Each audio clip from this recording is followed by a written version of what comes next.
then let's just get started. So I'm Bob Bray. This is March 21, 2018, and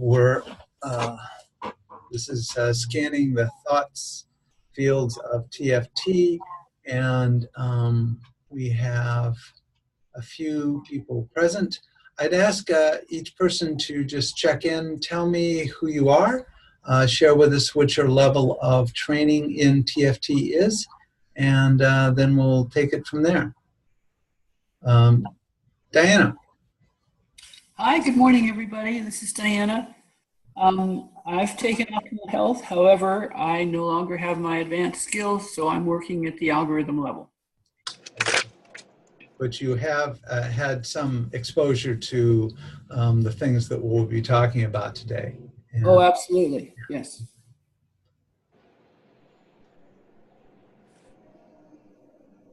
Jump in there. Okay. I'm Elise Bergeron. I'm in Iowa, and I'm trained at the advanced level. But I use the algorithms a lot, and Bob's been mentoring me, and I just need to push myself more and work on what I know. So, thank you. Next. Okay, I'm Katia. I'm from Brazil, and I'm optimal health practitioner. Okay. And I've been working with TFT a lot with groups now, so I'm getting experience with that. And it's been wonderful with the diagnosing sequences for groups. It's been a wonderful experience. How long have you been doing this? When did you take the optimal health? 2016. Okay. And then Joanne was here in Brazil on February, so I recycle it. Uh-huh. And this work with the groups I've been doing since January. Okay. All right, and we have Carol Kay is on the call. Would you like to introduce yourself? Well, I guess not. So, and Carol, just so you know, we don't have your picture, so there's no audio or picture for you. So I hope you join us later. So, I want to just kind of jump into it. The reason that I wanted to talk more about this today was that I did a brief call on psychological reversal with the algorithm and novice group a month ago, and I was very pleased to see that it was easy to talk about the 5 PRs and the way that they're used at the algorithm level. So we can also discuss that if you want, since you're using it at algorithms. But today I wanted to talk just a little bit about psychological reversal. And I wanted to start by just reviewing what it is and how Roger defined it, because that's what we're working from. So if you look at the definition of psychological reversal as it was defined in the TFT glossary in 1996, Roger said, think of psychological reversal, a state or condition that blocks natural healing and prevents otherwise effective treatments from working, right? Blocks natural healing or otherwise prevents treatments from working. Evidence for a state of psychological reversal is revealed when an otherwise effective treatment does nothing. Then after psychological reversal is corrected, the same treatment suddenly works. And a person may be fine in most domains of his life and just be psychologically reversed in just one or selected few. Psychological reversal is usually accompanied by a negative attitude, self-sabotaging behavior. A most interesting symptom of psychological reversal is that expressed concepts are often reversed 180 degrees. A person will say south when they mean north, will say east when they mean west. It seems to relate to a fundamental aspect of direction, like with polarity, polarized light in elemental reality. So that's the basic definition. He emphasized a couple other points in the algorithm and causal diagnosis manuals for training. We emphasize that a psychological reversal is a state or condition which blocks natural healing or prevents otherwise effective treatment. PR is specific to a thought field. You can be reversed in one thought field and not another. It is not a cognitive condition. It is not an indication of negative or bad thinking. And I always make sure that when I'm testing or asking people to say things, or I mention that they're in psychological reversal, to also say to them, it's not a condition over which they have conscious control, so that they're aware that this is not something they're doing wrong in terms of how they're thinking or what they're doing. So I think those are the critical elements. Now what I'm reading off of right now is, if you see in the chat room or the chat area, if there's a document called Psychological Reversal. That's what I'm reading from right now. And the reason that I thought it was important to have this conversation is because in the last year and a half, since the VT conference in Virginia, well, no, it was about a year ago now, we have been using 5 levels of psychological reversal as opposed to the 3 prior to that. And so I just thought it'd be important that we talked a little bit about how people are using those 5, if you're familiar with them, and your thoughts about the language that we use to test them. So that's my agenda for today. If we have time at the end, I would like to go back and pick up some of the discussion that we had last time with about standard Callahan techniques algorithms. I've attached another document there that might be useful for that. So, what's your thoughts? And do you have anything else for the agenda?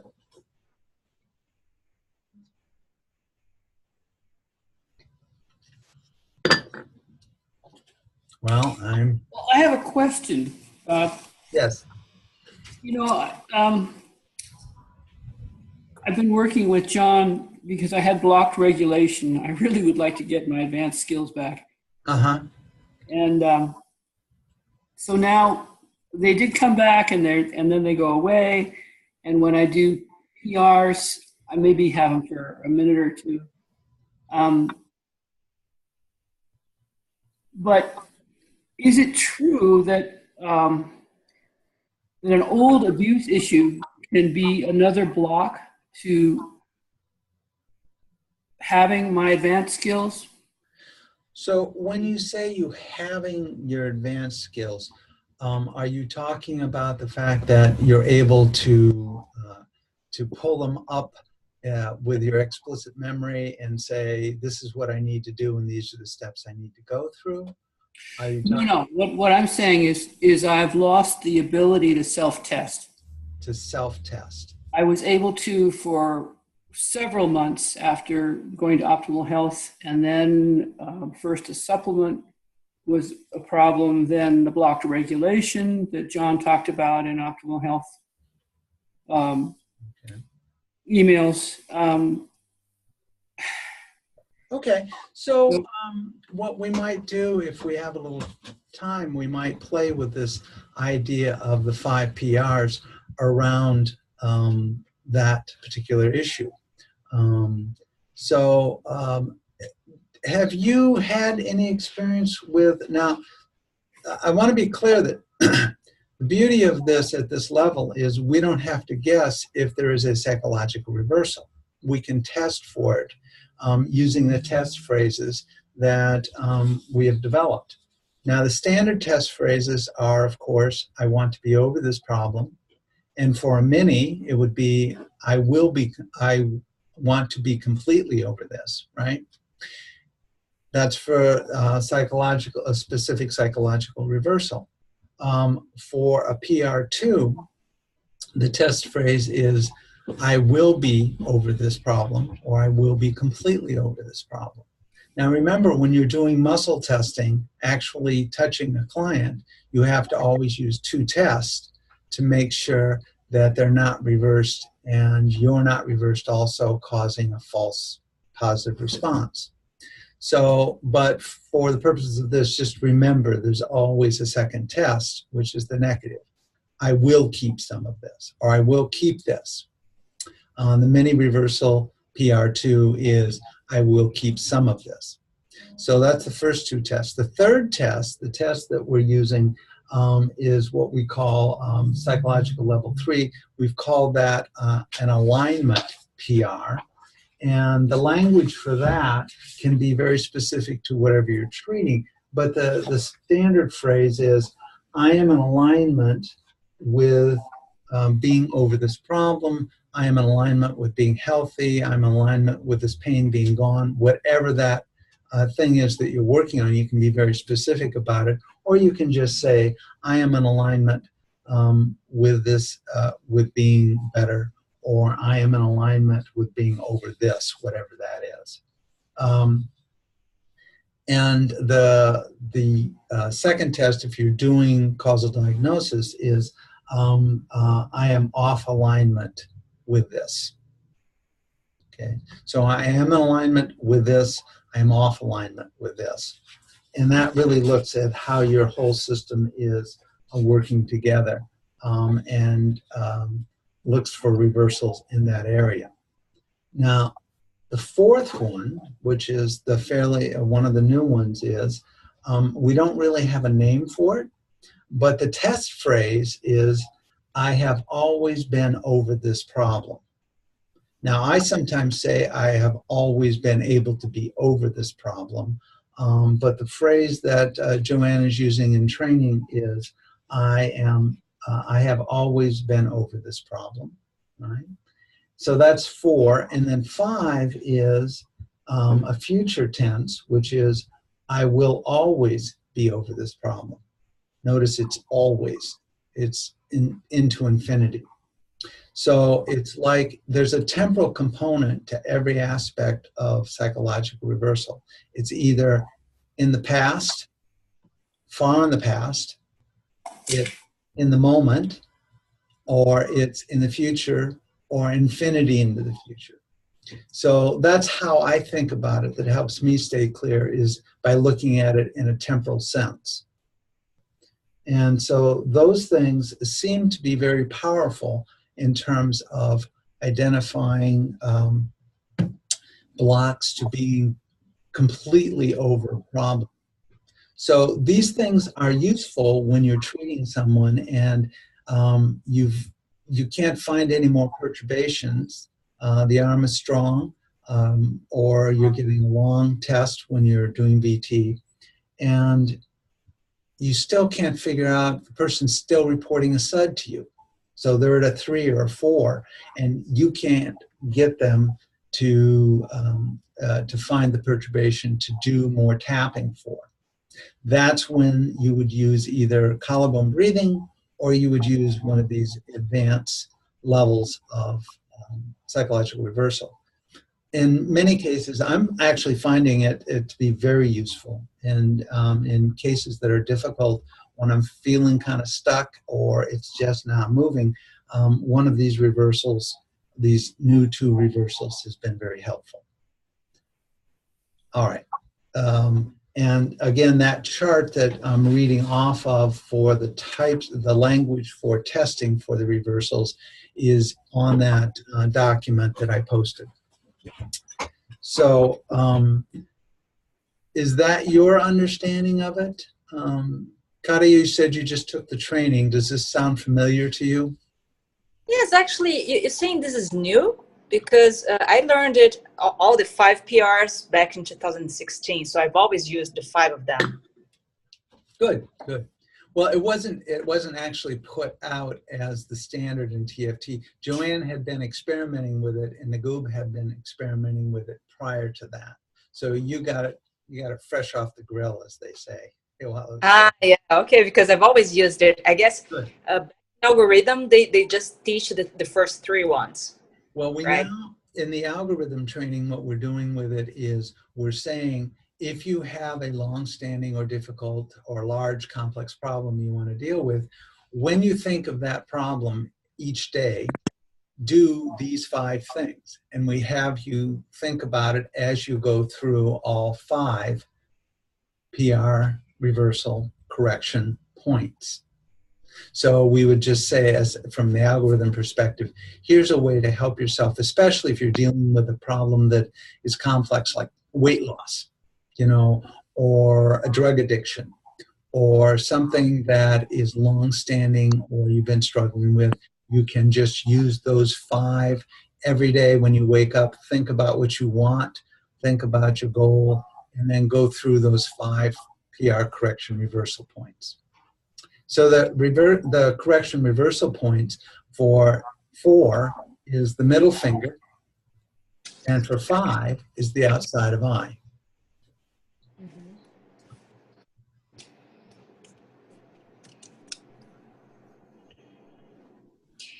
One thing that I think that, at least for me, I realized in my sessions is that if I use the 5 PRs Mm-hmm. Prior to the sequence, right? But just, yeah, I do the 5 PRs and then the sequence in a whole. It's not as effective as if I do the 5 PRs saying the sentences and then do the sequence.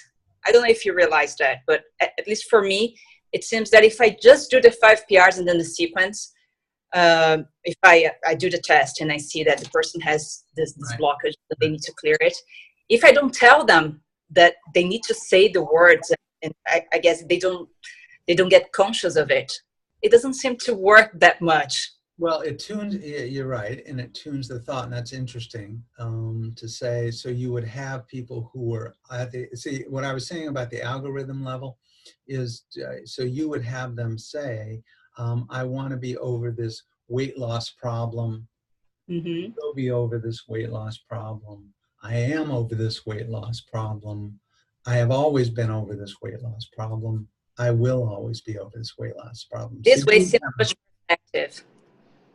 Yeah. At least for me, I don't know. If I just add the five PRs before the sequence without saying anything, Right. I don't know, it doesn't work as well, at least for me. Okay, well, I think this is a good point that we should probably want to continue to look at and ask other people what their experience with.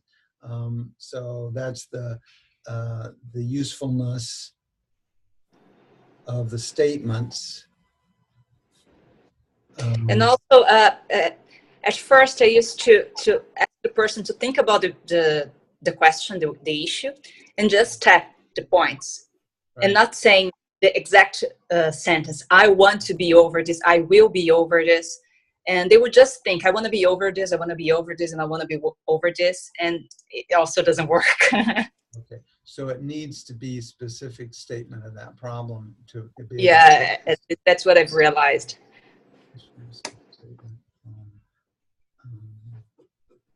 Of PRs and algorithm work. Okay, well, let's see what if we had more people on the call who were using that, we could find out what else people are doing. So let's leave that as an open question to see what else people are finding. I would be very interested to know if we should be changing the material in the algorithm training manual to be more specific about it. I'm trying to remember what it actually does say in the manual. Let me see if I have one handy here to make sure when they're training.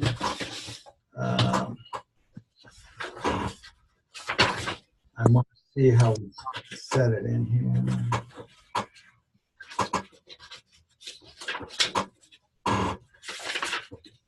I think we're just told people to think of the problem if they're doing the PRs.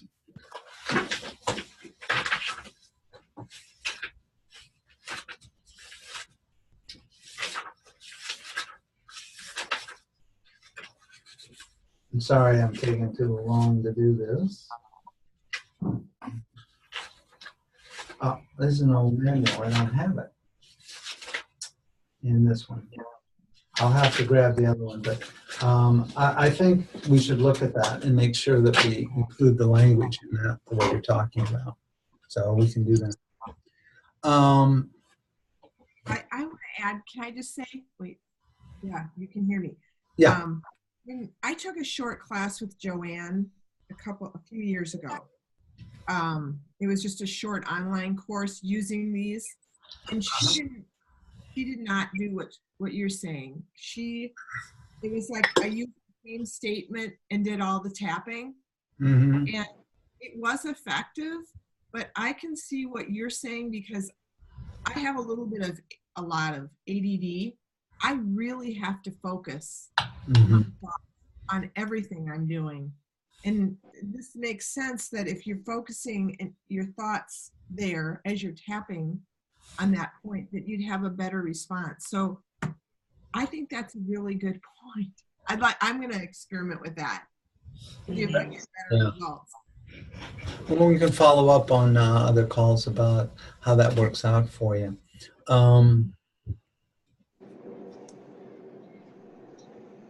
So Tanya, since you're using them, how and is that language that we're using? Are you treating in English or are you treating in Portuguese? In Portuguese.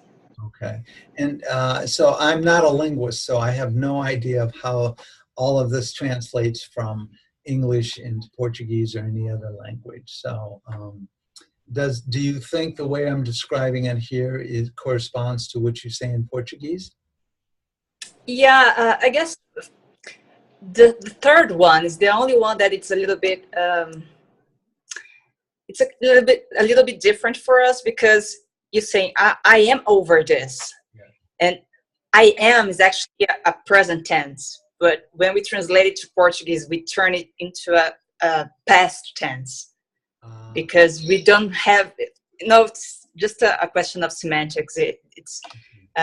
We have this difference here, but it's been working. So right, and you use a different language. Yeah, what we have is I am, and that's why I like the alignment because it talks about a specific aspect of what you're in this moment, what we're looking at. So yeah, it's just that if we translate it to Portuguese, it wouldn't be. It wouldn't have the same idea. So we change a little to seem like we're talking about the past, but not like the past like 10 years ago. Like it just happened, something like it just happened, yeah, okay. And the use of well, this is the stuff that happens when you go from one language to another because they don't quite fit together. But the idea is that you're looking at another way that the system might come into psychological reversal, another condition. So that's it sounds to me like we're all pretty much on the same page with this, and I think it's a very powerful addition to TFT. Um, so, huh. So Diana, does when John has been working with you, has he been using all 5 PRs in trying to? Well, he does his own special thing, which is a combination of TFT and Donna Eden and I Yeah. think Dr. Klinghardt, and so he kind of does his own little thing. Let me see. Last time we worked, he doesn't do what's unnecessary. So he doesn't use the I have always been over this. He told me he didn't think it was as useful or wasn't needed. So, but yeah, he does use. He did use the other ones in our last session together. We don't have to guess, we can test. So if you're up for it, let me treat you using VT, and I'll do it the way that we would do it using VT currently, and that includes all 5 of these. So if you're interested, are you open to doing that? Oh, totally. I can't hear you as well as I did in the beginning. Are you away from your? No, let me move my mic a little closer to me Okay, and see if that helps. How's that? that's a little better, Bob. Yeah. Okay. All right. So let me ask you right now, are you able to self-test right now? No, Not at all. I didn't even try because, when I sit down, no, I'm usually massively reversed. And even though I go through the All right. PRs, sometimes I can get through, then I'm reversed again. So it doesn't last long. So, okay, so let's just see what this feels like for you. So in thought field therapy, the way we would begin if I were just working with a VT client is I would say we need to tune to the thought. And the thought that you're tuning to is your ability to self-test at any time, right? Correct. And if you had a subtle level on that right now, with 0 being, no blocks, no problem, I can do it completely, and 10 being, there's absolutely no way this can happen. Where would you put your SUD right now? Right now, 10. Mm-hmm. 10. Okay. So let's just start with checking for reversals. Just say, I want to be healthy. I want to be healthy. Okay, and I'm going to use my arms so you guys can see what I'm getting here. So say, and I know you don't, but say I want to be sick. I want to be sick. Okay, so I'm getting a pretty easy test for you. So now going back to this idea of being able to self-test whenever you want, I want you to say, I want to be over this problem. I want to be over this problem. Now you got a reversal with that, so tap the side of your hand. Say, I want to be over. I want to be over this problem. I want to be over this problem. Okay. Say, I will be over this problem. I will be over this problem. Okay. Tap the side of your hand again. Oh, I'm sorry. Under the nose. That's what I was going to ask you. Yeah. Yeah. Watch me close, folks. All right. And then say, let's see if that corrected. I will be over this. I will be over this. Okay. And say, I am in alignment with being over this self-testing problem. I am in alignment with being over this self-testing problem. Good. Just for giggles, say, I am not in alignment. I am not in alignment. Okay, that's what we expect. So let's then check the next one. Now we've corrected, we found a couple corrections, and normally I would just go into treatment at that point. But right now I just want to check the other two. So if you would say, I have always been I have always been over this problem. I have always been over this problem. Okay, and I will always be over this problem. I will always be over this problem. Now I got a short on that one, so I'm going to ask you to correct that by tapping on the outside of your eye. And then stop and say again, I will always be over this problem. I will always be over this problem. Okay. So now let's just say this problem with self-testing. This problem with self-testing. Okay, so I got a short arm as you go into that thought field. So I would do a tapping pattern at this point. Eyebrow.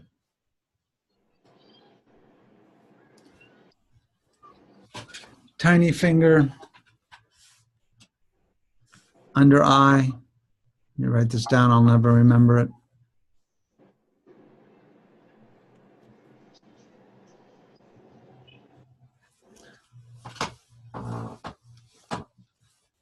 Thumb, index finger,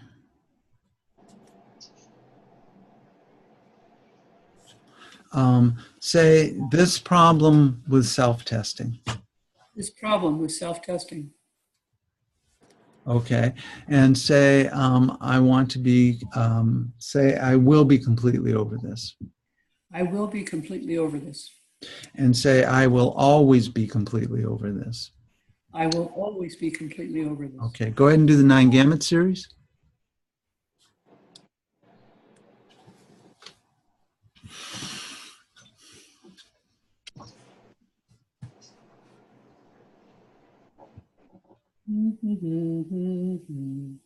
One, two, three, four, five.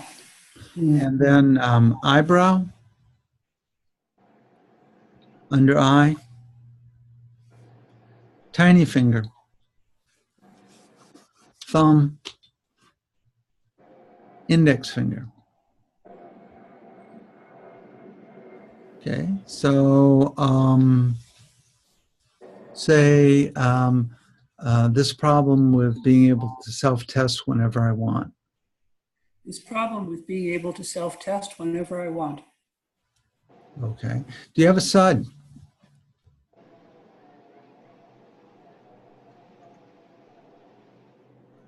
No, not until I try it. Give it a try. See what happens. Okay.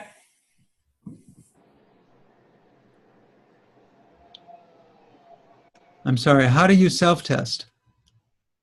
I use the arm, but I stood up. It's easier for me to stand up. Oh, I see. Okay. I didn't know what you're doing. So you're using the arm. Okay. So how was that for you? Were you able to self-test? Uh-oh. I think we lost you when you moved your camera. There you go. Were you able to self-test? So I was just testing this. Yeah, massively reversed. The opposite. Okay. But here's the point.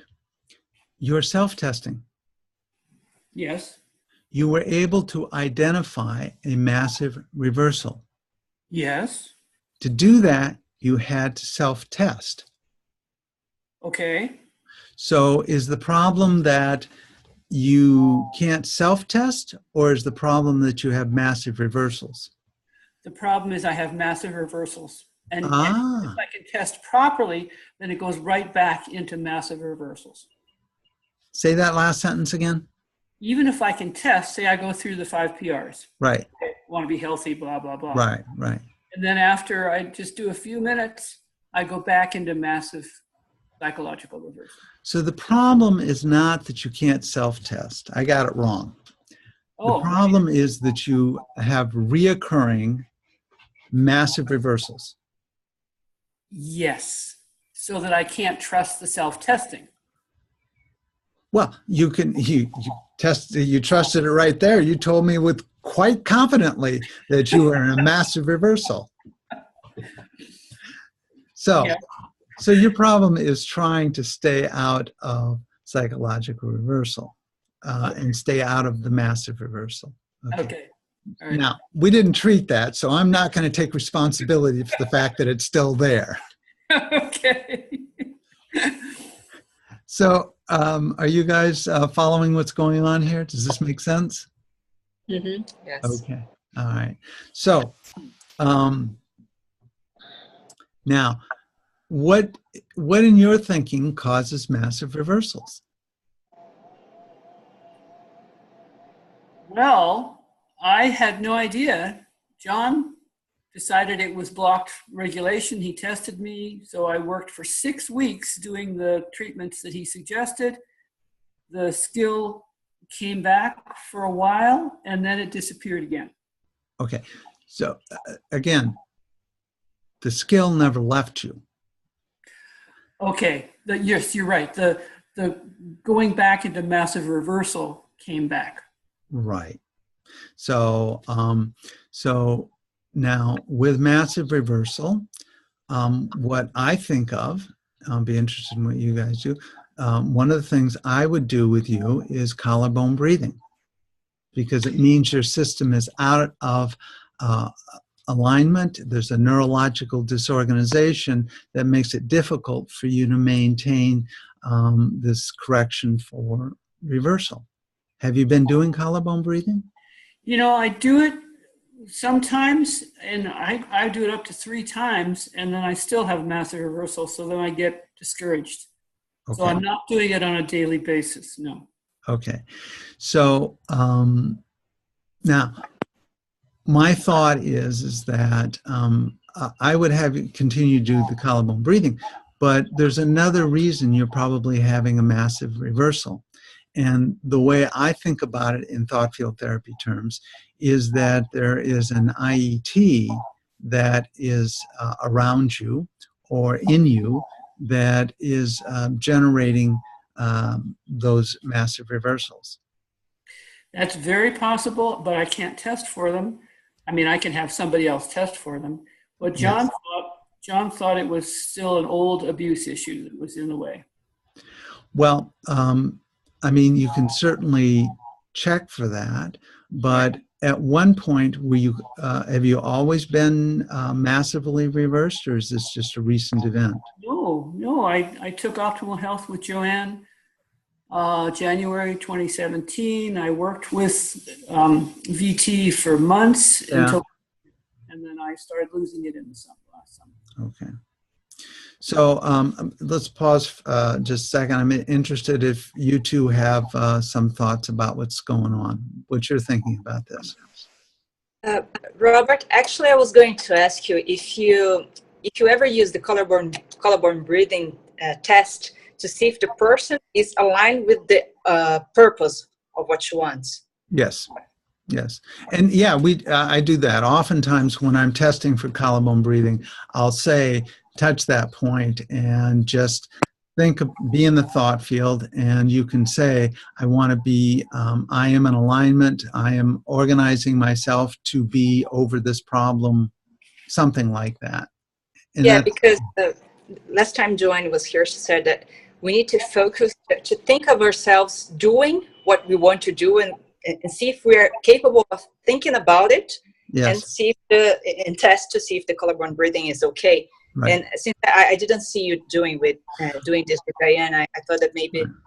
Well, I haven't done it. I haven't moved on to trying to treat the real problem, which is massive reversal. I thought the problem was she couldn't test. So that's what I was working on.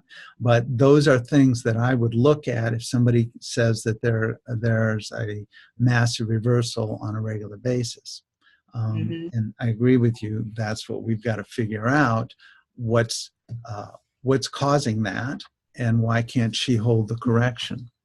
Yeah, because it seems to me that she can't even think of herself free of this massive reversal. It seems that it's something that she thinks that it's within herself, and she can't get away with it. Sure, there's a little trauma based in the fact that she's been working like a dog to get this thing fixed and she can't do it. And that's probably not in your nature to not be able to do something. So there's probably a bit of trauma associated with that.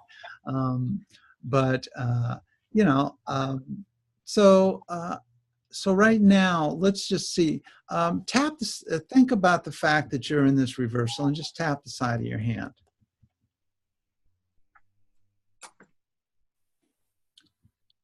So we correct for that massive reversal. Now stand up and see if you can test and see if you're still massively reversed.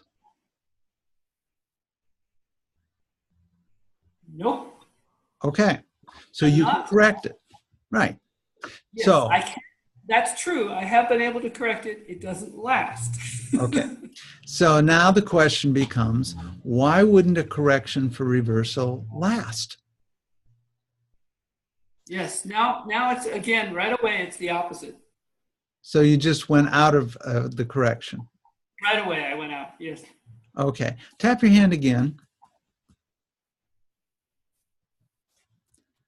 And test again. I'm out. I'm the opposite. Okay. So, so let's just have you touch a collarbone point. All right. And say, I am organized to hold this correction. I am organized to hold this correction. Test. Test. No, leave your hand there. Leave your hand there. Now test. This is the test for the need for collarbone breathing, right? I'm organized to hold this correction. Whoa. That was good. Okay. Try the other side. I'm Say it again. organized. I am organized to hold this correction. No. Right. Okay. Which is Well, not unusual with collarbone breathing, right?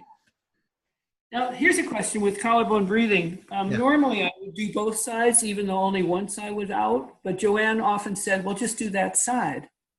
What would you suggest? I don't know what Joanne was, the conversation that was going on.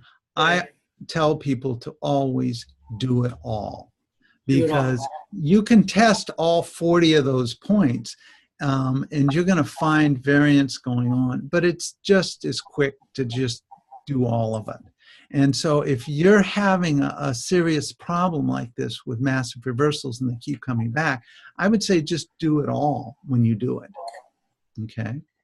So that might be something that you need to do, is collarbone breathing as you're in that thought field. Is Katia? How do you say your name? Katya. Katya. Not even close. Yes. Katya. As Katya was saying, tune yourself to that thought field about holding your corrections reversal, staying out of massive reversal, and do the collarbone breathing with that. And I do the whole thing. And then I would also do some experimenting. Katya was saying that there may be a trauma associated, or you said John said there may be a trauma associated with it. He actually did some work with me, and there was. Okay. And so maybe I need to do more work with that too. It's hard to tell. Do you use Rescue Remedy? I don't. No. That's the other thing I would say to you, a quick fix, and oftentimes it just cuts through all the levels of reversal. And if you use Rescue Remedy, you might find that you can correct it and hold it. But the bigger problem I would suggest is there's a toxin that's causing this problem, or causing it to reoccur. Have you tested for toxins related to this problem with holding the correction? Not specifically holding the correction, but this is very interesting because I always thought it was self-testing. That's what I called it. But Joanne tested me and found that EMFs are a problem. My fillings, my dental fillings are a problem. So I started taking zeolite. Oh, good. But the EMFs, I have 7D discs over the house. Right. But I don't know if that, and I still, they were bothering me. So I don't know if it's all the 5G, electrosmog that's going through. I have no idea. Gotcha. Robert, let me ask you one thing. Do you ever test for unconscious traumas or beliefs that may be preventing the person to achieve what she wants? You're asking me? Yes. Yeah. Okay. I assume that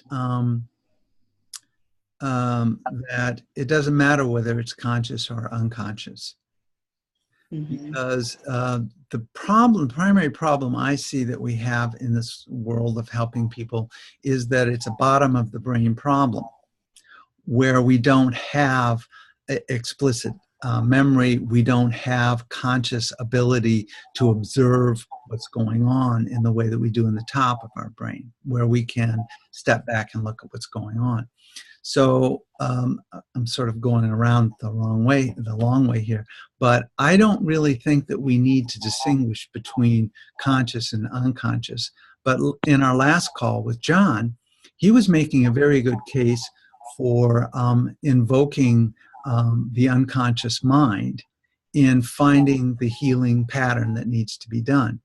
And I thought that was an interesting way to tune to the thought. If you look at that other document on there, Standard Callahan Techniques for Algorithms, I put in the algorithms that were in the algorithm manual in the page that says when to tap.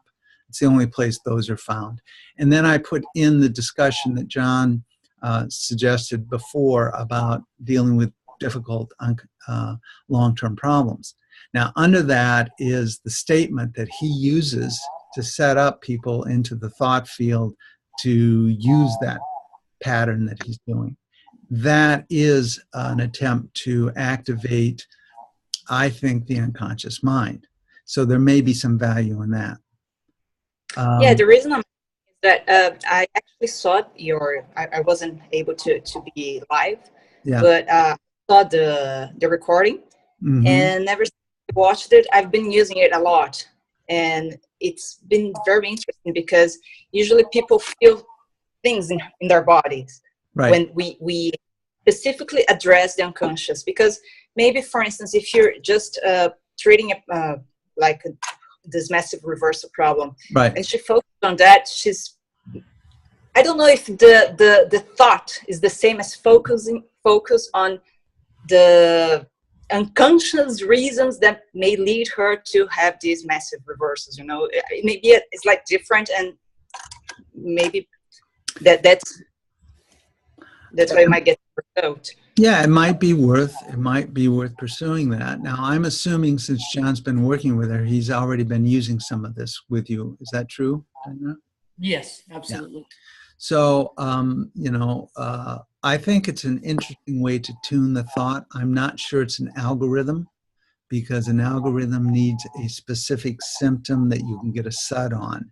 And as soon as you start talking about, John's mostly working with chronic long-term conditions, but it's not a specific pain, it's not a specific illness, it's not a specific emotion. So that's why I'm not sure it qualifies as an algorithm, but it's an interesting concept to tune the thought in that way. Well, actually, I do not use it, the sequence that he taught. I do not use this. I just ask the person to focus on the unconscious reasons that led her to do the thing, and then I test and I find a sequence for that. Right. I think that the value in that is that it allows people to not get locked into their cognitive perception or way of understanding things, and it allows them to let go of that a little bit and to focus in a different way. So yeah, there is value to that. Do I sometimes do that? Sometimes I remember when I was learning this from Roger, he would say, just whatever's left of this. So he would just say, whatever's left of the problem, or any other parts of this problem.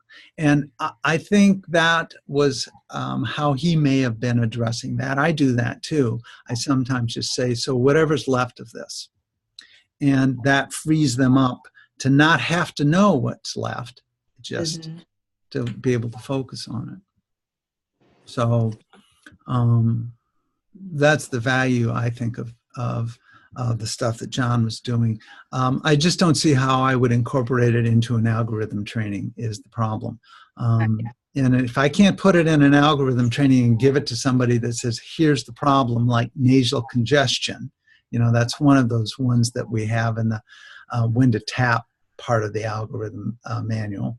Well, maybe what we could do is just ask the person to turn the thought into the unconscious reasons, and then do the algorithm, the 10 algorithm, which is for trauma. Well, complex trauma with anger and guilt. Yeah, you can certainly do that. I mean, it would be interesting to see what happens with it, but I think usually at the algorithm level, it's important that we remember we have to have a SUD in order to direct the treatment. And if you don't have the SUD, you don't know if you've got a psychological reversal or not.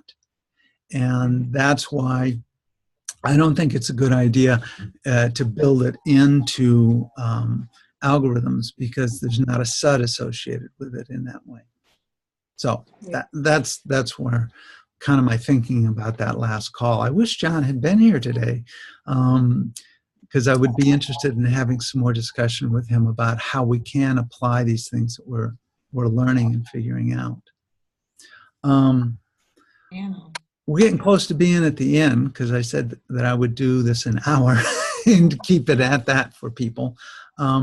Diana, I'm wondering, has this been useful to you? Oh, extremely, Bob, extremely.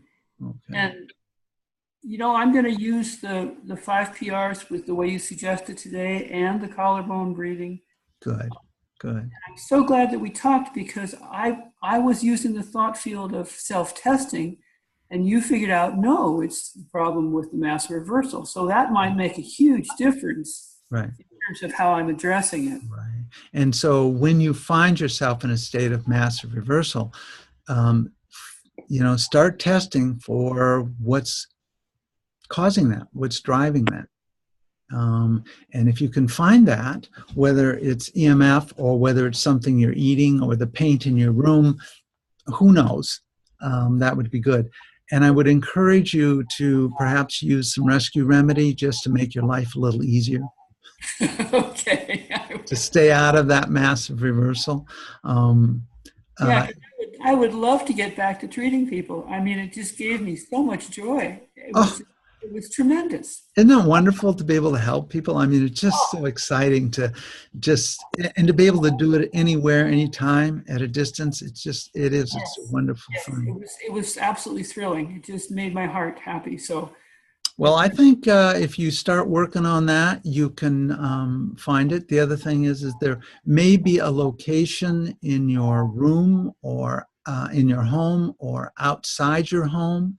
Do you have this massive reversal when you're outside, or is it just you have this massive reversal problem when you're in your house? What's it like when you go over to your girlfriend's house? Can you do stuff there?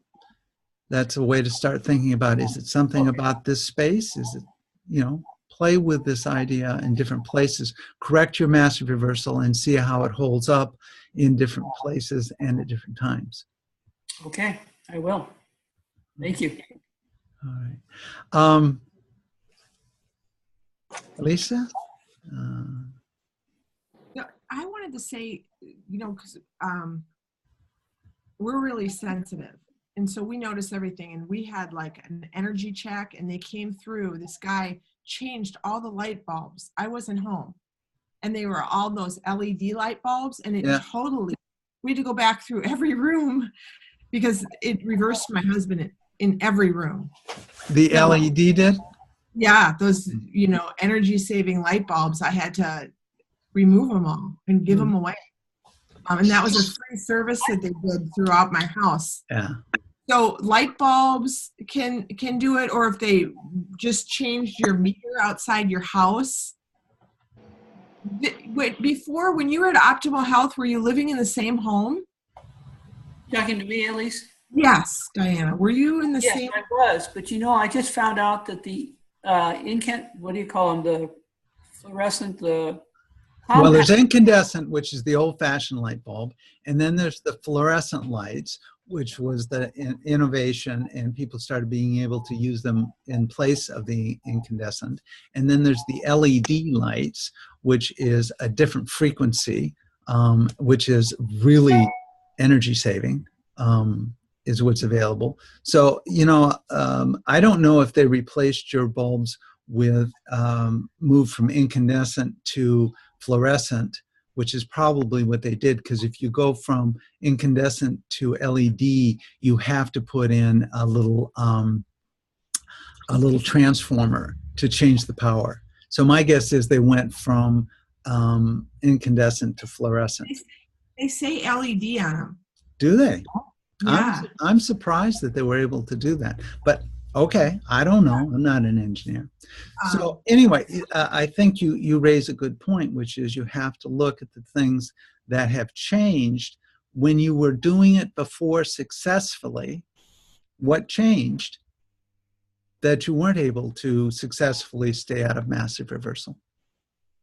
Yeah. Good question. At least I did change. I had the compact fluorescents, and I read from Dr. Libby Darnell about EMS, and I got rid of all of those, and they were all over my house. And would you replace them with? With the old incandescents. I don't know what to tell you. And there was a difference. I could tell a difference.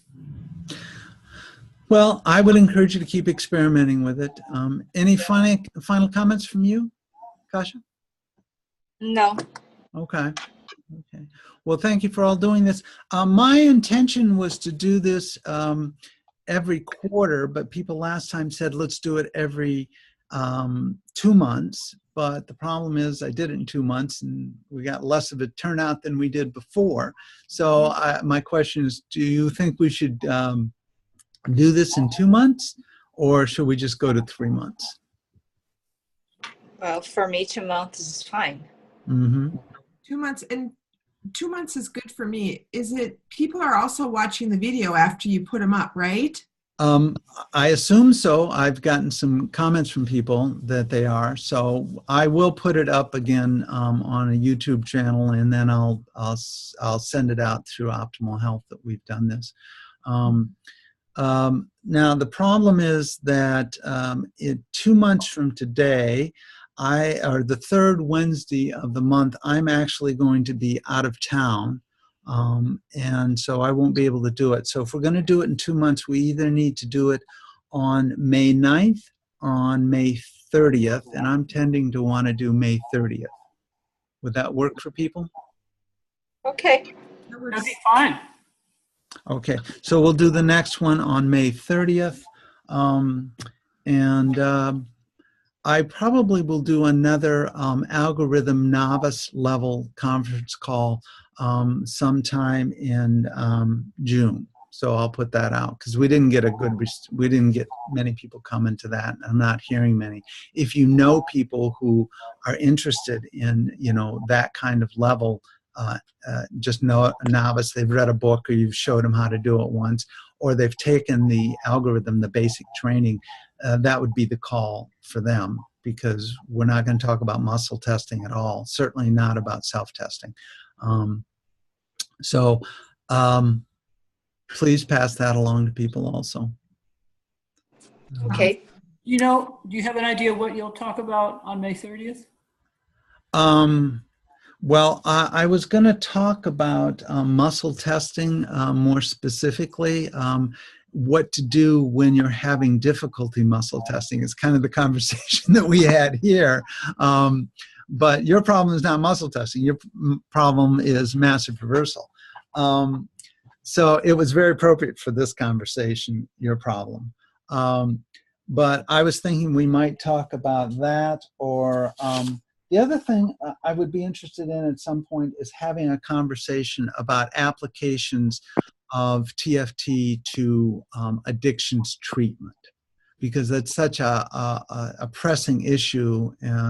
In the US right now, we just have this epidemic of opiate suicides, overdoses, and not even intentional suicide, but overdoses in opiate. So I was thinking that might be an area for discussion. Do you guys have any ideas of what might be a good discussion? I'd like to know, we use collarbone breathing a lot for toxins, Mm-hmm. and it works really well. And I'd like to know if, and I don't know if this is the right place for this, but if there's any other methods that change, if anyone's using, this would probably, if anyone has found any other supplements that change toxin, like other than Rescue Remedy and Zeolite, I just want to, if that could be a discussion we have, because I'm pretty sure people are using different things for toxins. Right. My hesitance about having that conversation, and we might do something like that in the future where we would throw it open and say, anything anybody is using that they find helpful. But the problem is that this is about thought field therapy. So if I were going to do that, I would have to say, whatever you're using, how is it informed by thought field therapy? Are you testing for, is it a toxin or not a toxin? Are you testing for dosage? Are you testing for length of time that you're using it? How are you doing that? Whether that's a supplement or a product or a mineral, but I'm hesitant to do that because that's on the very cutting edge of things. And I want to stay with what we know using thought field therapy. Well, what you just said, though, too, about testing our supplements, that would be a really good class. Just like, how do you test this? Because I experiment with that, and I'm not sure I'm doing it right with my own supplements. Okay. Well, we might have a conversation with that at some point. Any other thoughts about things that you would be interested in? Well, is the 7-second treatment part of algorithm level or only VT? No, that's diagnostic and above. And so we could certainly discuss the 7-second treatment and application of that. That might be part of that same discussion about supplements, is 7-second treatment. Okay. And Elise, you're using that too, aren't you? Yes, a lot. Okay. Yes. And then the other thing I'm interested, Bob, that you Yeah. do a lot of is when you go out and you talk to first responders. I was just wondering, what can we offer, because we're not as highly trained as you are, what can we offer in the community to that group of people? We could certainly have a conversation about that. We have some people who are very highly trained in how to work with first responders. We had a great presentation at the last VT conference by Tom and Jim, who are both very much in that world. Tom is a police lieutenant. Jim has been working crisis intervention for years. And so we might get them to participate in that discussion with us. But that was a really good presentation at the last VT conference. And I would encourage anybody who wants to operate at this level, who's had optimal health advanced training. Joanne told me this weekend that it looks like we'll be having another VT conference in Virginia in either the second or third weekend in October of this year. So I'm sure she'll get the dates up soon, but I want to encourage people who are working at this advanced level. It was an amazing experience to be able to sit together with a bunch of like-minded people who are very skilled, and we had some great presentations. So I would encourage you to do that. I think we need to sign off because we're getting... Could I make another quick comment? Sure. And that is maybe talk about how to reach people to help them at the algorithm level. I've tried so many ways and they still think it's really weird. I'm doing a little workshop this weekend, but we invited so many people and only a few have responded. So another possibility is just how to reach out to people at the algorithm level. Okay. So maybe a little discussion about how to do the public, the PR or the marketing, or the way to have a discussion with people that interest them enough in doing this.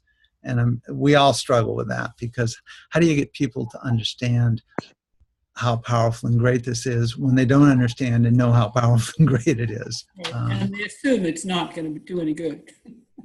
Yeah. So public relations stuff, marketing or algorithms. Okay. If you have more thoughts, feel free to give me an email anytime. It was very nice. Well, we made a new friend today. It's very nice meeting you. And I'm hoping we see you again. Thank you so Okay. much. By Thank the you way, very what time is it in, where are you in Brazil? São Paulo. And what time is it there in São Paulo? It's 2 in the afternoon. It's what? 2 in the afternoon. 2 in the afternoon. Okay. Well, thank you for showing up. All right. I'll talk to you all again in a couple of months. So we're going to do this on May 30th at 9 o'clock. Thank you, everybody. Bye. Bye-bye. Thank you, Bob.